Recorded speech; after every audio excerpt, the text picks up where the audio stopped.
Hello everyone.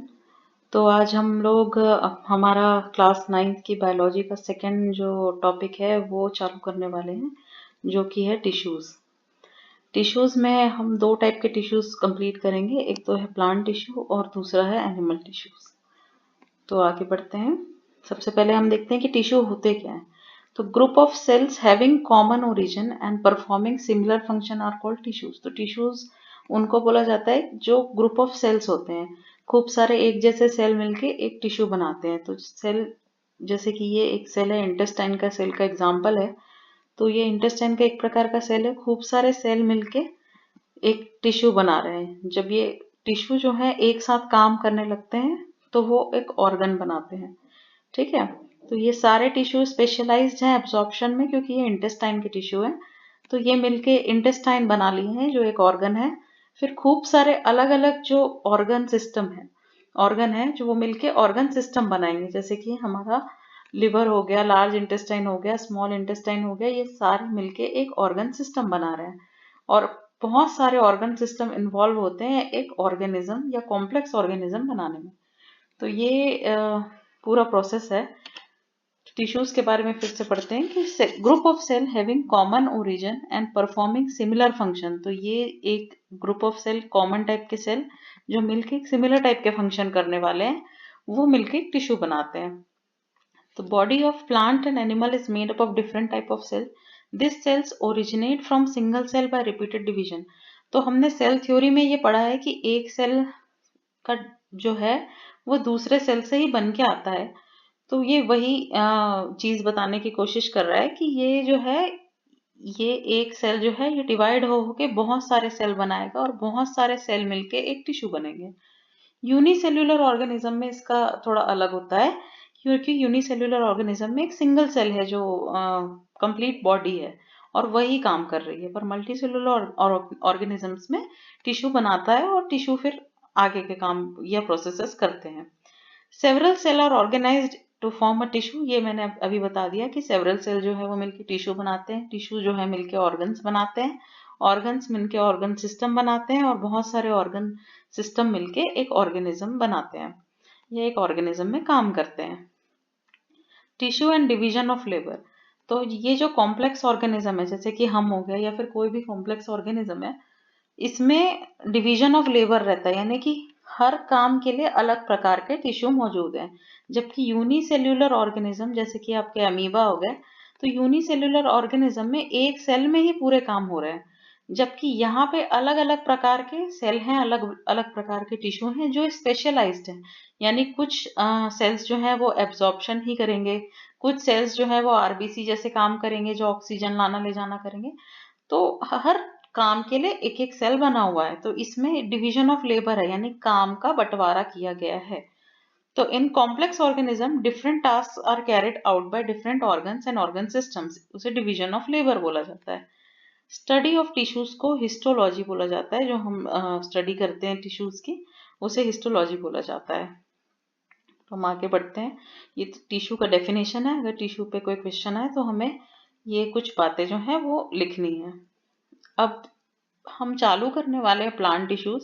तो मैं सबसे पहले एक क्लासिफिकेशन जैसा बता रही हूँ कि हम प्लांट टिश्यूज में क्या क्या पढ़ेंगे, ताकि अब नाम आते जाएंगे सीधे तो याद रखना मुश्किल हो जाता है। इसीलिए हम पहले एक क्लासिफिकेशन याद कर लेंगे कि प्लांट टिश्यूज जो है वो उसको अपने एबिलिटी यानी डिवीजन की एबिलिटी के हिसाब से और टाइप्स ऑफ सेल के हिसाब से अलग अलग हिस्सों में बांटा गया है। तो पहले हम प्लांट टिश्यूज का डिस्क्रिप्शन देख लेते हैं।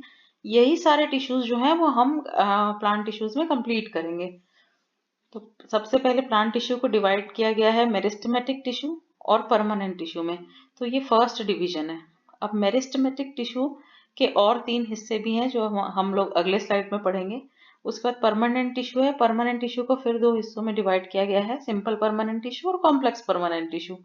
सिंपल परमानेंट टिश्यू तीन टाइप के जो मेन होते हैं वो है पेरेन्काइमा, कोलेन्काइमा और स्क्लेरेन्काइमा। इसके अलावा कॉम्प्लेक्स परमानेंट टिश्यू जाइलम और फ्लोएम होते हैं। तो ये एक प्लांट टिश्यू का क्लासिफिकेशन है। क्लासिफिकेशन यूजुअली आपको ऐसे पूरा नहीं पूछा जाएगा कि आप पूरा प्लांट टिश्यू का क्लासिफिकेशन बताइए। आपको बस हो सकता है पूछा जाए कि प्लांट टिश्यू का क्लासिफाई करिए, तो आपको इतना इतना बताना है कि plant tissue is classified into meristematic tissue and permanent tissue, या आपको बोला जाएगा परमानेंट टिश्यू कितने पार्ट्स के होते हैं, तो आपको बताना है permanent tissue is divided into two types, simple permanent tissue and complex permanent tissue। तो हो सकता है कि हिस्से हिस्से में पूछा जाए, पर ये एक कंप्लीट क्लासिफिकेशन है जिससे हमको एक आइडिया लग जाए कि हम आगे क्या क्या पढ़ने वाले हैं। तो अब बात करते हैं मेरिस्टेमेटिक टिश्यू, यानी ये जो पहला टॉपिक है मेरिस्टेमेटिक टिश्यू है, उसके बाद हम परमानेंट टिश्यू पे डील करेंगे। तो सबसे पहले देखते हैं मेरिस्टेमेटिक टिश्यू क्या होता है।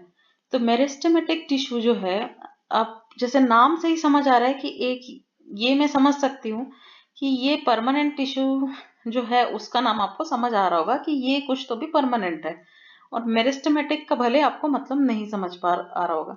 तो मेरिस्टेमेटिक का मतलब है डिवाइडिंग होना, डिवीजन होते रहना, और परमानेंट का मतलब है कि अब लगभग डिवीजन बंद हो चुका है, यानी ग्रोथ रुक चुकी है। ठीक है, तो मेरिस्टेमेटिक टिश्यू जो है उसमें ग्रोथ होने वाला है और परमानेंट में नहीं होने वाला है, ये एक बेसिक डिफरेंस है। मेरिस्टेमेटिक टिश्यू पढ़ते हैं, the growth of plant occurs only in certain specific reason.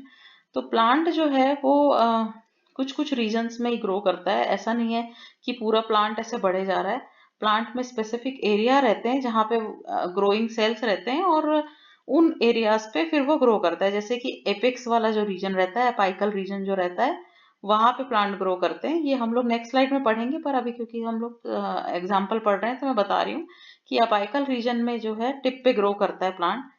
उसके अलावा जो है लेंथ में नोड्स के बीच में, तो जैसे नोड्स से समझाने की कोशिश करूँ तो मैं जैसे आपने गन्ना देखा होगा, तो गन्ने में जैसे ये नोड्स रहते हैं ना, वैसे ही इसको नोड्स बोला जाता है।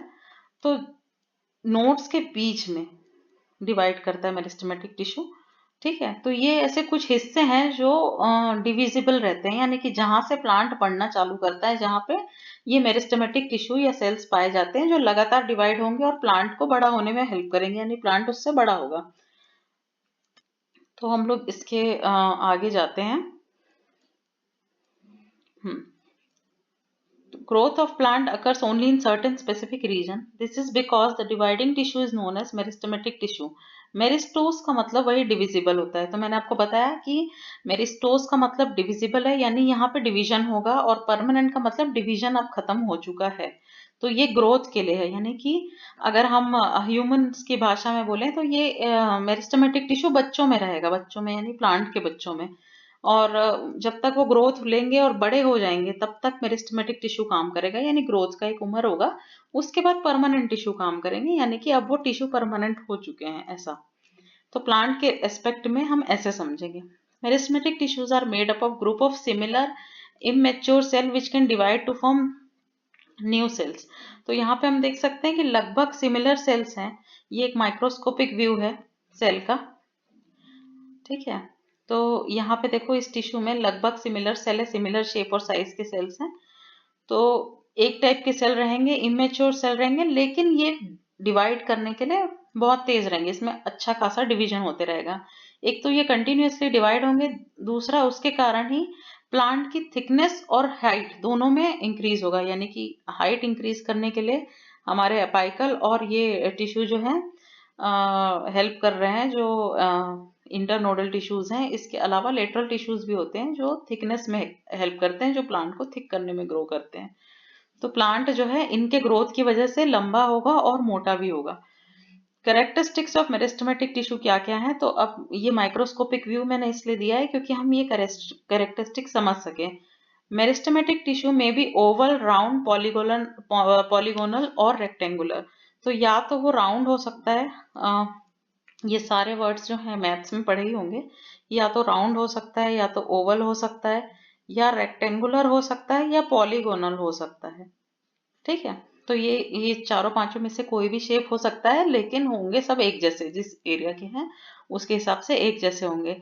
दूसरा, क्योंकि ये ग्रोइंग टिश्यू है, ठीक है, मैंने जब हम लोग सेल्स पढ़ रहे थे तो मैंने बताया था कि प्लांट के सेल्स में सेल वॉल होता है।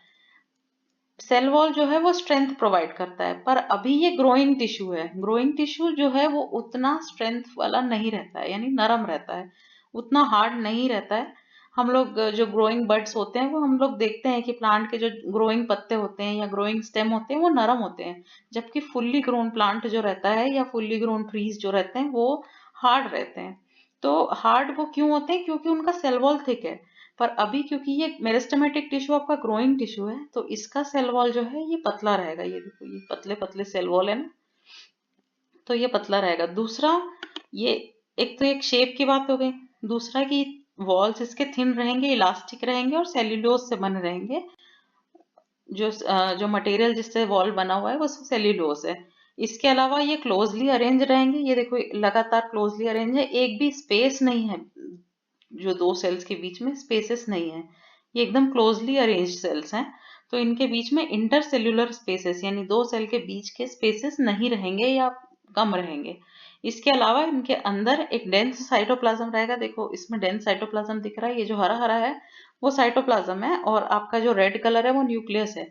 तो डेंस साइटोप्लाज्म और एक लार्ज न्यूक्लियस रहेगा। ये देखो लार्ज न्यूक्लियस है। अब न्यूक्लियस क्यों लार्ज रहेगा? कि क्योंकि हमने सेल्स में जैसे पढ़ा है कि न्यूक्लियस जो रहता है वो कहना चाहिए कि सेंटर ऑफ डिवीजन है। ठीक है, न्यूक्लियस के अंदर ही डिवीजन होने वाला है और मेरिस्टेमेटिक टिश्यू आपके डिवाइडिंग सेल्स हैं, तो ऑब्वियसली वो डिवाइड हो रहे हैं और वहां पे न्यूक्लियस जरूरी होता है। न्यूक्लियस का मेन काम है, इसीलिए न्यूक्लियस जो है यहाँ पे बड़ा दिखेगा क्योंकि ये मेरिस्टेमेटिक या डिविजिबल टिश्यूज है। अब आगे बढ़ते हैं। तो types of meristematic tissue. Meristematic tissue जैसे कि मैंने बताया कि तीन टाइप के होते हैं। एक तो apical meristematic tissue, intercalary meristematic tissue और lateral meristematic tissue. Depending upon position meristematic tissue किस किस पोजीशन पे है, अपाइकल है या लेटरल है या इंटरकेले है, ये पोजीशन के हिसाब से इसे तीन हिस्से में बांटा गया है। तो सबसे पहले हम देखते हैं अपाइकल मेरिस्टेम। अपाइकल मेरिस्टेम क्या होता है? Present at the tips of growing stem and root. तो जो भी ग्रोइंग स्टेम है उसके ऊपर टॉप पे या फिर ग्रोइंग रूट है उसके टिप पे, तो टिप्स पे जो है अपाइकल रहेंगे, अपाइकल मेरिस्टेम रहेगा, जो कि लेंथ ऑफ द प्लांट को इंक्रीज करने में हेल्प करेगा। प्लांट जो है वो लंबा होने में या रूट्स को लंबा होने में हेल्प करने वाला है ये। तो ये एक प्लांट की फोटो है। इसमें ये देखो, ये है अपाइकल रीजन। अपाइकल रीजन में ये जो है ये ग्रो करने वाला है। ठीक है, तो ये उसके लिए ये फोटो लाया है। फिर इंटरकैलरी मेरिस्टेम्स। इंटरकैलरी मेरिस्टेम्स जो होते हैं वो बेस ऑफ द लीव्स पे रहते हैं, यानी कि ये देखो ये लीव्स का बेस है। ठीक है, तो बेस ऑफ द लीव्स पे रहते हैं या फिर दो नोड्स के बीच में, दो नोड्स के बीच में मौजूद रहेंगे और यहाँ पे ग्रोथ करेंगे, जिसके कारण इलोंगेशन होगा, यानी कि यहाँ पे ग्रोथ करेंगे तो लंबाई उसकी बढ़ेगी। ठीक है, तो ये जो है, ये जो ब्राउन कलर से मार्क्ड है ये ग्रोइंग रीजन है। यहाँ पे सेल्स बढ़ेंगे और उसके कारण प्लांट लंबा होते जाएगा, तो ये इलोंगेशन में हेल्प करता है। इंटरनोडल इलोंगेशन यानी दो नोड्स के बीच की लंबाई बढ़ाने में हेल्प करता है। तीसरा है lateral. Occupy the lateral region of the stem, यानी कि स्टेम के ये साइड में रहता है लेटरल रीजन में, जिसके कारण स्टेम जो है उसकी थिकनेस बढ़ती है, जो मोटाई है वो स्टेम की बढ़ती जाती है धीरे धीरे। जैसे जैसे प्लांट बढ़ेगा तो स्टेम की मोटाई जो है वो बढ़ेगी। तो हमारा एक तो हो गया एपाइकल, एपाइकल यहाँ पे है। ठीक है, उसके बाद हमारा इंटरकेले हो गया, या तो ये लीफ के बेस पे या तो दो नोड्स के बीच में, दो नोड्स के बीच में। ठीक है, तो यहाँ पे मौजूद होगा। और अगर हम लेटरल मेरिस्टेम की बात करें तो वो ऐसे साइड्स में रहते हैं, साइड्स में रहने से वो थिकनेस बढ़ाते हैं प्लांट्स की। ठीक है, तो ये हो गया हमारा मेरिस्टेमेटिक टिश्यू कंप्लीट। इसके बाद हम बात करते हैं, ये तो डिविजिबल है, ये इस हिस्से में प्लांट ग्रो करने वाला है। ठीक है, अब प्लांट जो है मैंने बताया कि मेरिस्टेमेटिक टिश्यू बच्चों में होगा प्लांट के हिसाब से। उसके बाद जब एक बार प्लांट ग्रो कर गया, ठीक है, प्लांट ग्रो करने के बाद ये टिश्यू में अब डिवीजन खत्म होने वाला है, यानी डिवीजन खत्म हो गया तो अब कुछ तो काम और बढ़ेगा ही, कि कुछ तो काम करेंगे। तो एक प्रोसेस आता है डिफरेंशिएशन का, यानी अब वो बड़े हो गए हैं। बड़े होने के बाद वो सेल्स अब स्पेशलाइज हो जाते हैं। स्पेशलाइज यानी कि जो मैंने बताया कि कॉम्प्लेक्स, जब ऑर्गेनिज्म जैसे जैसे कॉम्प्लेक्स होते जाती हैं चीजें, तो सेल्स जो हैं वो स्पेशलाइज हो जाते हैं अपने एक पर्टिकुलर काम में। जैसे हमारे में इंटेस्टाइन के सेल जो हमने फर्स्ट स्लाइड में देखा कि वो स्पेशलाइज हो गए हैं एब्जॉर्प्शन के लिए, वैसे ही प्लांट्स में भी होगा कि अब जैसे जैसे प्लांट बड़ा हो जाएगा तो अब डिवीजन का काम नहीं है सेल के पास, तो वो अब स्पेशलाइज हो जाएंगे कि फ्लावर वाले सेल्स अलग काम करेंगे, लीव्स वाले सेल अलग काम करेंगे, स्टेम वाले सेल अलग काम करेंगे, रूट वाले सेल अलग तरीके से काम करेंगे, क्योंकि अब बढ़ना हो चुका है, बढ़त मिल चुकी है, अब उन्हें जीवन चलाने के लिए काम करना है। ठीक है, या फिर हम डिग्री के उसमें कह रहे हैं कि अब आप ग्रोथ हो चुका है आपका, आपने स्पेशलाइजेशन ले लिया, अब आप डॉक्टर हैं या इंजीनियर हैं या फिर सीए हैं, तो अब आपको आपकी फील्ड में काम करना है जिसकी आपने पढ़ाई की है, जिसके लिए आपने स्पेशलाइजेशन लिए। वैसे ही सेल्स और टिश्यूज भी अपने लिए स्पेशलाइजेशन लेते हैं, जिसे डिफरेंशिएशन बोला जाता है। तो हम परमानेंट टिश्यू की तरफ जाते हैं कि परमानेंट टिश्यू जो मैं अभी बता रही थी, once the cell of meristematic tissue divide to a certain extent they become specialised for a particular function. वो स्पेशलाइज कर लेते हैं किसी एक पर्टिकुलर फंक्शन के लिए। This process is called as differentiation. तो आई होप आपको डिफरेंशिएशन समझ आ गया होगा कि डिफरेंशिएशन क्या होता है।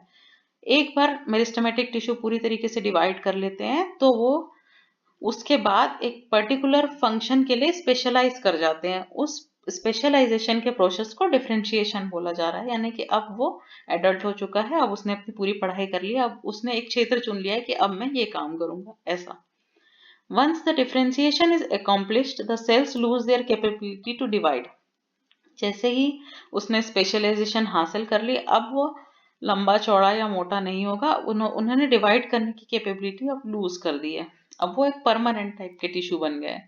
Some cells produced by meristematic tissue stop dividing and form a permanent tissue. तो कुछ सेल होते हैं जो परमानेंट टिश्यू फॉर्म कर लेते हैं, डेफिनेट स्ट्रक्चर हो जाता है, उनका फंक्शन हो जाता है और वो अपना काम करने लगते हैं। Permanent tissue that are differentiated into various types to perform different function are classified as. तो अब परमानेंट टिश्यू का क्लासिफिकेशन हमने यहाँ पे तो देखा ही था कि परमानेंट टिश्यू जो है वो सिंपल परमानेंट और कॉम्प्लेक्स परमानेंट टिश्यू में डिवाइड होंगे। तो सबसे पहले पढ़ते हैं simple tissue. A tissue with cells of similar structure, यानी एक जैसे सेल्स जो हैं मिलके एक सिंपल टिश्यू बनाएंगे जिसमें एक जैसे सेल्स हैं। ठीक है, अगर ओवल सेल है तो सारे ओवल ही सेल हैं, या पॉलीगोनल सेल है तो सारे पॉलीगोनल ही सेल हैं, और सब एक टाइप का फंक्शन कर रहे हैं। एकदम सिंपल सी बात है, इसलिए सिंपल टिश्यू कि एक टाइप के सेल रहेंगे, एक टाइप का काम करेंगे। ठीक है, तो वो होते हैं सिंपल टिश्यू। उसका उसके टाइप्स है पेरेंकाइमा, कोलेनकाइमा और स्क्लेरेंकाइमा, ये हम लोग आगे पढ़ेंगे। फिर आते हैं कॉम्प्लेक्स टिश्यू। तो a tissue that is made of more than one type of cell which perform different fraction of function, यानी कि अलग अलग सेल जो है मिल के एक टिश्यू बना रहे हैं जो अलग अलग टाइप के काम थोड़ा थोड़ा करेंगे, यानी एक पूरे काम को थोड़ा थोड़ा डिवाइड कर लेंगे। जैसे हमने टिश्यू में पढ़ा ही था कि डिवीजन ऑफ लेबर होता है, टिश्यू जैसे ही फॉर्म होता है तो डिवीजन ऑफ लेबर होता है।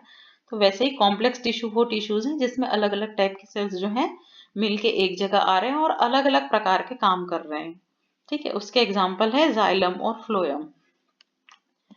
तो अब एक बार डिफरेंस देख लेते हैं, अगर एग्जाम्स में डिफरेंस आता है तो वो कैसे पढ़ेंगे। A simple tissue is form by only one type of cells, जबकि कॉम्प्लेक्स टिश्यू में डिफरेंट टाइप ऑफ सेल होते हैं। All cell perform same function, सारे सेल क्योंकि एक ही टाइप के हैं तो एक ही फंक्शन परफॉर्म करेंगे, जबकि इसमें अलग अलग टाइप के different fraction of function. Different fraction यानी कि गोल वाले कुछ और काम कर रहे हैं, ओवल वाले कुछ और काम कर रहे हैं, ऐसा रहेगा। तो different fraction of function. There are three types of simple plant tissues: parenchyma, collenchyma, sclerenchyma, and there are two type of complex plant tissues: xylem and phloem. ये हम पढ़ने वाले हैं। They form primary structure of the plant. ये जो है primary structure form करेंगे, और ये जो है ये कॉम्प्लेक्स ट्रांसपोर्ट सिस्टम फॉर्म करेंगे, यानी जैसे पानी और खाना ऊपर नीचे हो रहा है ना, रूट से पानी जा रहा है ऊपर टिप तक, तो ये कॉम्प्लेक्स ट्रांसपोर्ट सिस्टम फॉर्म करेंगे, जबकि ये प्राइमरी स्ट्रक्चर ऑफ प्लांट जो है वो करेंगे। तो अब ये फोटोज में देख लेते हैं कि जाइलम जो है ये देखो, इसमें ये कॉम्प्लेक्स है, तो इसमें इस टाइप के भी सेल्स हैं, इसमें इस टाइप के भी सेल्स हैं, इसमें इस टाइप के भी सेल्स हैं। तो ये एक कॉम्प्लेक्स टिश्यू का एग्जांपल है। ठीक है, जिसमें अलग अलग टाइप के सेल है, जबकि ये जो है एक कोलेनकाइमा सेल है जो एक टाइप के सेल से बना हुआ है, सारे एक टाइप के सेल्स है ना। तो ये एक सिंपल टिश्यू का एग्जांपल है। अब हम आगे आते हैं कि सिंपल टिश्यूज में पेरेन्काइमा, कोलेनकाइमा और स्क्लेरेन्काइमा क्या क्या है। तो पढ़ते हैं पेरेन्काइमा। पेरेन्काइमा जो है द सेल्स ऑफ, ये जो है ये तीनों सेल्स का मैंने फोटो भी यहाँ पे लगा के रखा हुआ है ताकि हम पढ़ते पढ़ते थोड़ा समझ सकें।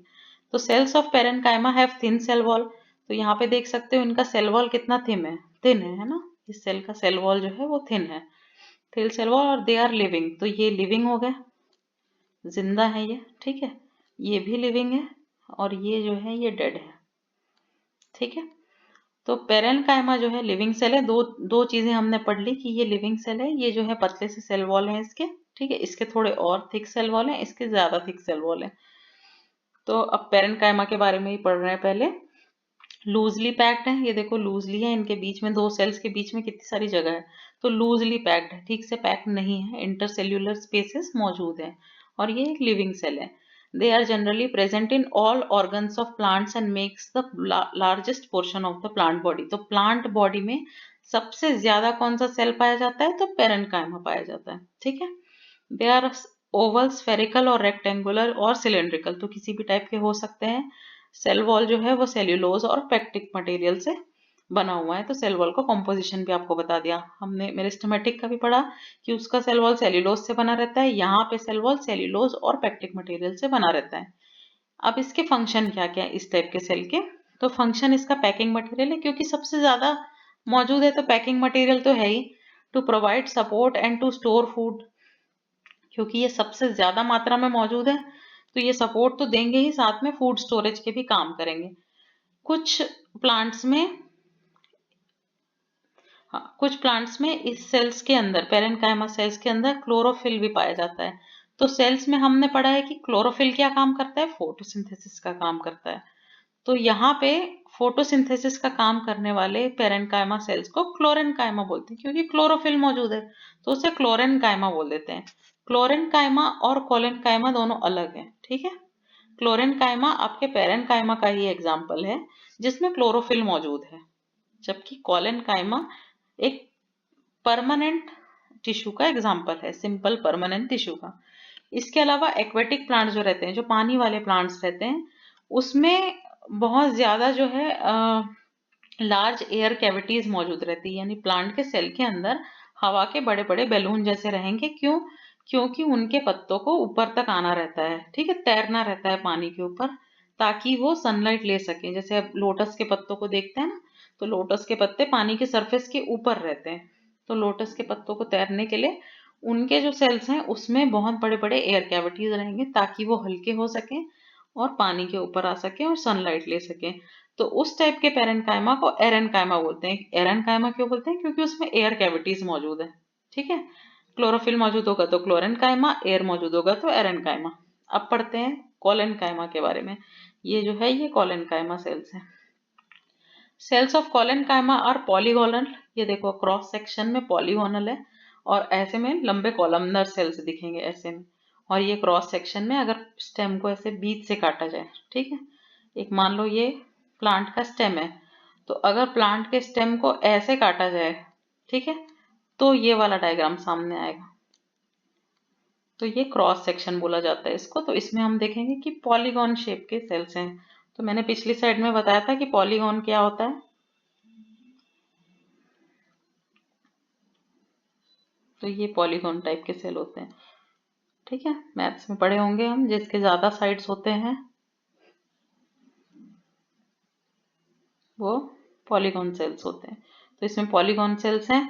सेल वॉल हम देख सकते हैं थोड़ा ज्यादा थिकर है, पेरेन्काइमा से ज्यादा थिकर सेल वॉल है, ठीक है। तो the thickening are due to deposition of more cellulose, इसमें ज्यादा सेल्यूलोज और जमा हो जाता है, साथ में हेमी सेल्यूलोज और पेक्टिन मटेरियल मौजूद रहता है। थिकनिंग जो है वो ज्यादातर कन्फाइंड टू कॉर्नर है, यानी कॉर्नर कॉर्नर में ही थिकनिंग है, बीच के हिस्से में नहीं है। It generally occur in dicot stem on two or more layer of epidermis, epidermis top layer को बोला जाता है, तो उसके 2 से 3 लेयर नीचे मौजूद होता है, या फिर या डाइकॉट स्टेम में, या पेटियोल या पेडिसेल में। पेटियोल और पेडिसेल जो होते हैं वो फ्लावर के पार्ट्स हैं, तो जब आगे जाके कभी आपने बायो लिया तो आपको फ्लावर के पार्ट्स में पेटियोल और पेडिसेल बताएंगे। It is absent in roots, तो कोलेन्काइमा जो डाइकॉट स्टेम होते हैं, पेटियोल और पेडिसेल होते हैं, उस टाइप के प्लांट के नरम वाले जो स्टेम रहते हैं ना उस हिस्से में मौजूद रहते हैं। तो मैंने क्योंकि आपने अभी डाइकॉट स्टेम और पेटियोल पेडिसेल पढ़ा नहीं है, तो मैंने निकाल के रखा हुआ है फोटो, ताकि आप समझ सके कि क्या होता है। तो पहले देखते हैं पेडिसेल क्या होता है। तो जो सिंगल फ्लावर नहीं होते हैं ना, इस टाइप के फ्लावर होते हैं जिसमें बहुत सारे फ्लावर मिलके, ऐसे बहुत सारे फ्लावर मिलके एक सिंगल फ्लावर बना रहे होते हैं, इसके जो ये सिंगल स्टेम है इसको पेडिसेल बोला जाता है। ये जो नरम नरम स्टेम होते हैं ना, इसको पेडिसेल बोला जाता है। ये सारे मिलके एक पेडंकल, ये मेन स्टेम बनाते हैं, जबकि सिंगल फ्लावर में एक पेडंकल ही रहता है। लेकिन इस टाइप के जो फ्लावर्स रहते हैं, जो बहुत सारे वाले, इसमें जो ये नरम वाला स्टेम होता है ये पेडिसेल होता है, तो इसमें कोलेनकाइमा पाया जाता है। साथ में जो नए पत्ते रहते हैं उसके स्टेम में भी आपका पेडिसेल पाया जाता है। ठीक है, तो पत्तों वाले को पेटियोल बोलते हैं और फ्लावर वाले को पेडिसेल बोलते हैं। ये डिफरेंस है। तो हम जो ये पढ़ रहे थे कि ये जो है कोलेनकाइमा पेटियोल और पेडिसेल में पाया जाता है, तो नरम पत्तों के स्टेम को पेटियोल बोला जाता है और बहुत सारे फ्लावर वाले स्टेम को, नरम स्टेम को पेडिसेल बोला जाता है। तो इन दोनों में आपके कोलेनकाइमा सेल्स पाए जाते हैं। ठीक है, function of collenchyma is to provide strength and flexibility. तो ये स्ट्रेंथ और फ्लेक्सिबिलिटी प्रोवाइड करेंगे ना, स्ट्रेंथ तो रहेगा पर फ्लेक्सिबल भी रहेगा, और यंग स्टेम में पाए जाएंगे। तो ये यंग स्टेम्स में पाए जाते हैं, वही जो एकदम तुरंत तुरंत के स्टेम रहते हैं उसमें। अब पढ़ते हैं हम स्क्लेरेंकाइमा। स्क्लेरेंकाइमा हमने यहाँ पढ़ा कि ये डेड टिश्यू रहता है, ये दोनों लिविंग है, ये डेड टिश्यू है। तो हमारे एनिमल्स में भी स्क्लेरन टिश्यू जो रहता है, स्क्लेरोसिस जो है वो डेड टिश्यू को ही बोला जाता है। तो स्क्लेरेंकाइमा यहाँ पे भी डेड टिश्यू है। It is a dead tissue, cells are thick and lignified walls. Lignified wall मतलब नाम इसलिए पड़ा है क्योंकि ये लिग्निन के प्रेजेंस के कारण लिग्निफाइड वॉल्स बोला जाता है। It give mechanical support to the organ, क्योंकि ये डेड टिश्यू है, हार्ड हो जाएगा तो ये मैकेनिकल सपोर्ट देगा। दो टाइप के होते हैं, स्क्लेरिड्स एंड फाइबर्स। तो स्क्लेरिड्स हम देखेंगे, जो भी नट्स होते हैं आपके, हाँ, जैसे अखरोट हो गया, या उसका जो टॉप कवर रहता है तो वो हार्ड रहता है ना, तो वो सारी चीजें जो रहती हैं वो इस टाइप के डेड टिश्यू से बनी रहती हैं। वो ग्रो नहीं करती, उसमें लाइफ नहीं रहता, उसे खाया भी नहीं जाता है ना। तो वो स्क्लेरिड्स है। तो उसके नट्स में, या फिर पियर टाइप के जो फ्रूट रहते हैं, पियर्स के बीच में जो रहते हैं वो स्टोन स्टोन टाइप के, वो स्क्लेरिड्स होते हैं। फाइबर्स जो होते हैं, जैसे कि आप कोकोनट के फाइबरस स्ट्रैंड, कोकोनट का जो फाइबर का वो रहता है, जो आपका बाहर का कवरिंग रहता है, वो सब स्क्लेरेंकाइमा के एग्जांपल्स हैं। तो ये हमने तीन टाइप के permanent simple tissue, simple permanent tissue जो है वो पढ़े हैं। तीनों का डिफरेंस जो है वो हम लोग नेक्स्ट क्लास में पढ़ेंगे, और हम कोशिश करेंगे कि ये रिवीजन भी हो जाए, इसलिए हम इसको छोड़ते हैं। हमने तीनों का डिफरेंस यहाँ पे भी पढ़ा है, पर पॉइंट वाइज मैंने एक और बार डिवीजन एक्सप्लेन करने के लिए लिखा हुआ है, तो हम ये नेक्स्ट क्लास में एक्सप्लेन करेंगे, ताकि अभी क्लास और लंबी मत हो और याद रखने में आसानी हो, नेक्स्ट में रिवीजन भी हो जाए। तो अभी के लिए ये वाला लेक्चर बंद करते हैं। चलिए, बाय बाय।